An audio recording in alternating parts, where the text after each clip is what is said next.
Welcome back to the Daily Gerry Anderson podcast, which today reacts with a certain amount of horror at the prospect of Gaybo becoming President of Ireland. The people down south have gone completely out of their minds. Have you seen that? They've completely out of their minds. The lack of money has fried their brains. Gaybo is going to become the President of Ireland. Oh, that's right. And the good news is, ladies and gentlemen, there's a president for everyone in the audience. There's a country for everyone in the audience. Everyone in the audience can be a president. Everybody in the audience can be a president. What country would you like, man? Go on, ask me what country I'd like. What country would you like, sir? I like Ghana. Oh, you're the president of Ghana. Did you see him on with Daniel? Oh, terrible. Did you see it? Oh. Isn't that rogue? Oh. No, but you know, he's so a lovely fast. person. Daniel disappointed me. Daniel's very bad. The stories Daniel told were awful. Daniel was an automatic pilot. Yes. And I sometimes was when Daniel's with Gaybo, he's an automatic pilot. And he's just talking about... Anyway, but but here...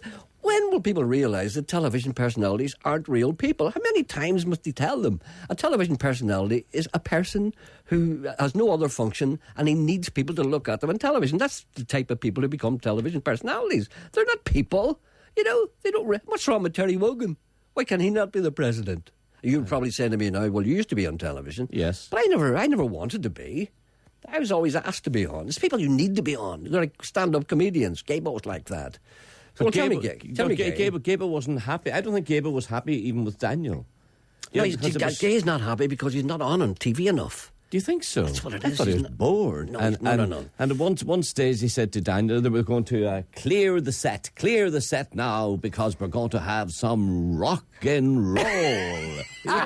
He's sitting with the wrong man. Aye, and Gay as if he was up for it, you know. And Daniel said, right, yeah, we're going to do some rock and roll now, Gay. And they went, well, let's go, Rushing, we'll go to a commercial break now while we clear the stage and make ready for the rock and roll.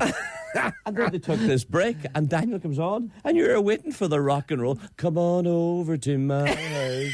Hey, girl, we're having a party. You know?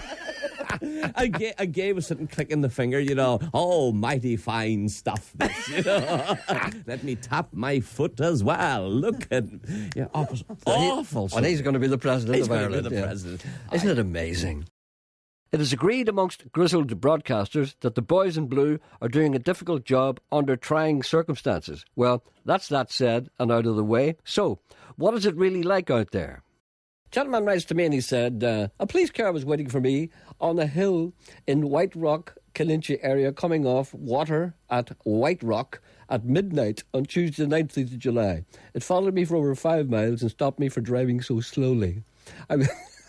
I was listening to Paul Brady's album Nobody Knows. They stopped me for driving slowly and flashing the light when seeing the light of oncoming cars around the bends. I flicked the mirrors to shine the light back to the car that followed me. Fortunately, I saw it was a police car waiting for me, or I would be frightened to be followed closely for miles along the country roads between White Rock to Lisburn. A policewoman came out and asked why I flashed the lights so often and why I was driving so slowly. My reply was that I could not see the road when the car following me had very strong lights on and tailed me too closely, and I had to warn the oncoming cars around the bends that there was somebody following me. By the way, the policewoman is not bad looking at all. I should have asked for her photograph, but that would have meant probably that had been locked up. The presenter has been snubbed again by his name not being mentioned in association with high office. As Bertie Ahern once memorably said, I just want to serve. But worse, heinous accusations are in the pipeline. Hello, good morning, Henry. Good morning, Mr. Anderson. How are you, sir? I'm absolutely wonderful. Actually, I was just listening there, and Gerry Anderson for President, that's got a nice ring to it. I've been snubbed again. Do you ever notice whenever somebody drops out, Dana shows up in Gaybo? Do you ever notice there's sort of kind of consistency there? Well, I'll tell you what it is. I just thought of a small problem with you being president. At the lectern, they might need to get a wooden crate, you know, for you to stand on, because people like yourself and Alan Ladd, they suffered from, you know, sort of a little bit of tallness, you know, lack Excuse of me? Yeah. Excuse me, are you insinuating that I'm short? No, it wasn't. I was just mentioning it because then I thought, another line I thought was, Napoleon was small, and look how brilliant he was. You think I'm not tiny? Yes, I'm of average height. You could be as good as Napoleon, you know. So you should run for president. Napoleon and Ronnie Corbett. No, you and I are. No, he really is small. Well, what size are you in there? We're slightly below average height.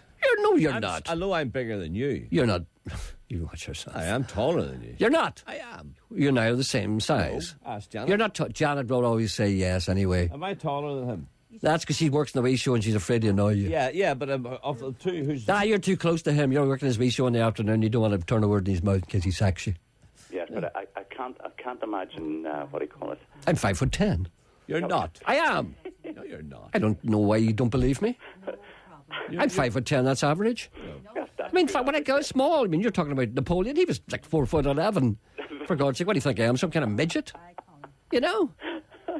I would say you're about 5'9". I'm not. I'm 5 foot. Argue with me for an inch. Go on. Important. But It is all right.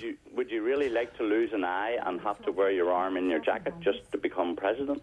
And have certain portions of your anatomy auctioned in a box? I don't want that kind of thing. Besides, where would they get a box that small? Hats. Pardon?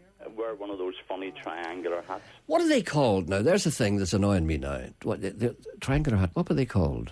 Triangular hats. No, they weren't called triangular hats. There was a name for them. No. Anyway, let's not... Nelson used to wear one of them. Anyway, it's not neither here nor there. I may run when my time in the BBC is run through, when they discard me like an old cigarette packet. They wouldn't do that. I may run for office. No, you're not. I'm not quite sure. See, there's no point in running for office up here because there's no crack here. They're always raging about flags and You're stuff. not past your sell-by date yet. I don't know. A character has been created whom we call Evil Daniel O'Donnell. The character is, of course, fictitious to a degree. There's a man wants more of Evil Daniel. Evil Daniel. We had a character called Evil Daniel who disapproves heartily of everything and is cruel and evil. What does Evil Daniel think of Gaybo being mooted as the President of Ireland? Well, I've no time for Gaybo at all. I mean, I was sort of forced into doing that interview, and I think he'd be a terrible president. How do you think he'd be with the crowned heads of Europe who come along and greet him? Aris and the Phoenix Park. Yeah, well, I would say he'd be just the ignorant wee man that he really is. The people don't really know him. I mean, we almost came to blows when that programme ended. Is that a fact? Yes, because he got me to do a rock and roll set. I didn't want to do that. No, that's not. I wanted to give more of myself to the people. But it was all about that wee man. And he's not a nice wee man at all, and I have no time for him. That's it. Evil Daniel's view. Thank you. The presenter now goes off on a rant which seems to be something to do with hairstyles. It's something he has to do every once in a while to purge from his brain stuff that's clogging it up. It's a cleansing exercise. And I saw a great example the other day of the remains of a hairstyle. Do you know why sometimes it's particularly prevalent amongst men who are kind of, mature in the 50s? Do you remember that? We talked about this before, but not in any great length because I hadn't seen many examples of it. The DA... called the Duck's Arse, or the district attorney, depending on what church you go to. Right. What the DA was, you greased your hair with Brill cream, and you had yourself a kind of a pompadour in the front, and then you swept it back to a point where it met at the back of your skull in a kind of a duck's arse, that kind of thing, right? Mm-hmm. Now, what happens is, that's great when you're 20, 25, 30, but see when you get to be like 70, right, and your hair, as sometimes happens, leaves the top. I saw a great guy the other day. He walked into a restaurant I was in, and I looked at him and I went, all he had left was the DA, sitting there, nothing on the top at all. Have you ever seen that? No. The real DA round the side, and nobody told him, don't do that, don't do that, don't do that. It looked like kind of the Titanic after it was sunk. How did you get the DA? I mean, when you come one side... Yeah. Over there, then you come... Get them to meet at the back. You just came to a point? Came to a point like a duck's arse. That's why they call it Duck's Arse. I'm doing it at the back of my head. I see you doing it. That happens. But see, if you've no hair on the top, it looks ridiculous. Yeah. And it's the remnants, I call the remnants of a hairstyle. And also you see these days, if you're observant enough, you also see the remnants of a Beatle hairstyle. Remember the Beatles, the Beatle cut? Remember the front thing going down there? And the long hair? Yeah, but you see men now who are like 60, 65. No. Yes, you do. No, you do. Yes, you do. They're always men with full heads of hair. Always men with full heads of hair. Because what they do is they went to the same barber all their lives and they never asked them to change. Because when you've got a full head of hair, there's no reason why you should change your hairstyle. Boys like me are always looking for a way to look better. But see, if you've got a full head of hair, you don't care what it is. So whatever hairstyle you decide when you're 18, that's if you've no personality of any or no opinions of anything, your hair stays like that until you die. And it's a dated kind of 60s thing. And you can see people like that now. But you can see it better when people who have full heads of hair, and they're always white-haired, and they've got this kind of Paul McCartney thing going on. But it's not full-on Paul McCartney.